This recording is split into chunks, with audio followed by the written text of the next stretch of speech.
Hello, this is part 2 of patient retention. We've already covered 10 of those ideas, concepts, novel protocols that you could institute, and now I'm catching up so that you have the opportunity to listen to the rest about patient retention and what to do. This is number 11 on our list, since you've already watched, hopefully, the webinar number 1.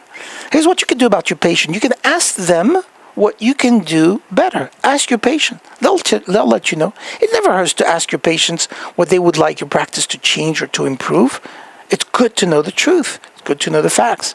Send out perhaps a free survey.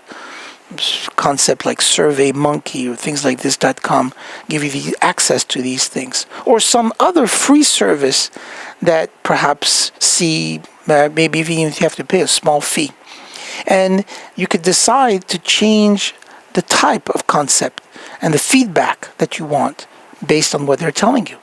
Let that individual know that you've implemented their ideas, and let the people know who tell you to make changes that you've already made these changes to help them out. Number 12 on our list is education. This is very important. Try sending some sort of great learning opportunities for your patients. In today's day and age, you can easily create webinars, small videos. Now, I don't want to show you what it takes to make this kind of a setting. Quite expensive and quite extensive in both aspects because of the type of show that we present. But you can easily create something from your office which can be easily sent to all your patients, something which is inexpensive. The opportunities to learn and opportunities for them to review and understand what it is that you're offering. Nothing shows that you're on top of your game more than helping your patients get on top of their game. Makes a big difference at the end of the day when they know that you care. Education is a critical component of increasing patient retention. The better they understand you, the more they'll want to come back, the more they'll take care of what it is that you're offering them or prescribing for them. Here's number 13 on our list, is become a source of healthcare related information. Related information engaging patients perhaps between appointments with helpful health information will keep them informed and interested in their ongoing healthcare. Try, for instance, using a regular blog and you post them on your website. Perhaps this could be used as a mechanism for patient education. When you update your content, you might want to let everyone know that you're updating the content and sending an email broadcast to everyone to see that. And then they'll show that you as a practitioner actually care about staying at the forefront of the healthcare and about the patients who will gain a better trust and respect towards you for what you're doing. Consider adding something like MediRoom. I don't know if you've heard about it. It's a concept where you can have in your office and simply yet a very professional way of sharing information.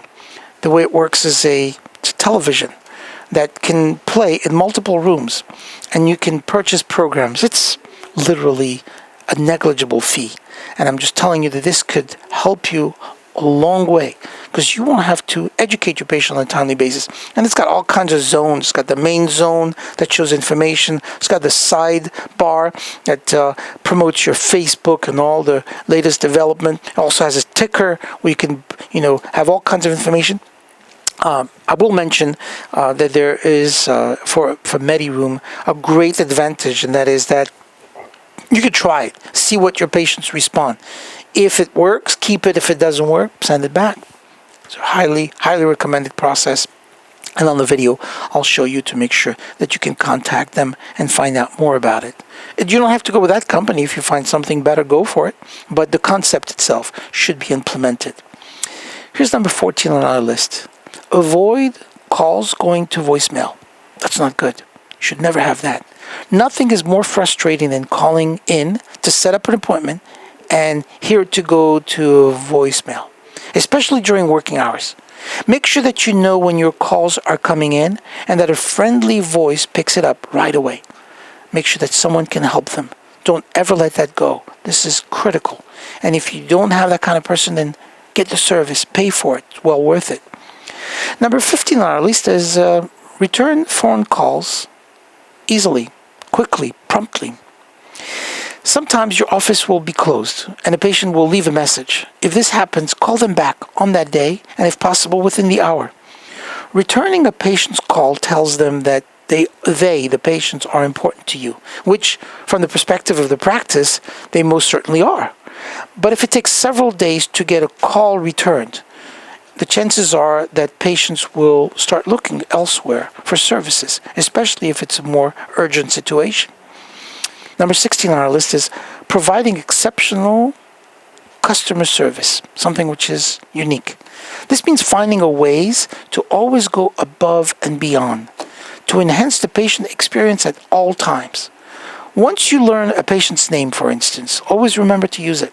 Of course, a little smile goes a long way, and even if you're just on the phone, they'll know that you're smiling at them. So I strongly suggest you always be kind, be patient, and be polite and respectful for them. Number 17, treat your patients with respect. Train your office staff to treat each and every patient like it is their only patient for the month. The more you respect them, the more likely they are to return it to you, and it'll be a great relationship. Number 18 on our list is don't get too far behind. Watch your time. Discipline yourself to do things on time. One of the first complaints out of the patient's mouth usually will always be somewhere in the fact that they had to sit in your waiting room for too long. We know you're working hard to get in as many people, as many patients as possible. We understand that. But remember to be realistic with your appointment, or you'll start seeing patients losing interest in your practice. This is very important, not something that you should lightly consider. You should pay attention to that. 19 on our list, be proactive. Although rare, occasionally emergencies come up. And while as professionals we don't like to make our patients' problems, sometimes these mishaps impact our patients. Say someone on your staff gets a flat tire and will be an hour late in coming in. That impacts your schedule for the entire day. If possible, call your first appointment of the day and see if they are flexible and would like to come in at a later time. Reschedule them for a different time. If your patient is already in the office, apologize to them and let them know that their appointment will start a little later than expected. Most people are appreciative and understanding and reasonable if you tell them what's going on and allow them to manage their schedule accordingly. However, if it's 30 minutes after their scheduled appointment, and this is where it starts there, and a patient has to ask the front desk what's going on, they're not going to be very happy. I promise you that. That's a fact. Here's number 20 on our list, and that is call all the new patients after their initial treatment. It's quite amazing what it does. In just only a minute. Today you can even do this in your car. As you're driving away from your office, you can do this on your cell phone with a little headset and call each and every new patient. Call every single one of them. Multiple healthcare studies show that a phone call by a provider to check on the patients goes a long way in how patients perceive their care that they receive from your office. Additionally, you should know that it will help you identify any problems with the care that you gave. And furthermore, it's been found that these phone calls reduce malpractice lawsuits significantly. Quite amazing. This is fact. This helps you being protected, helps the patients feel taken care of, and it's a practice that most of your competition typically is not doing. So it's one more concept that you should implement, especially for that.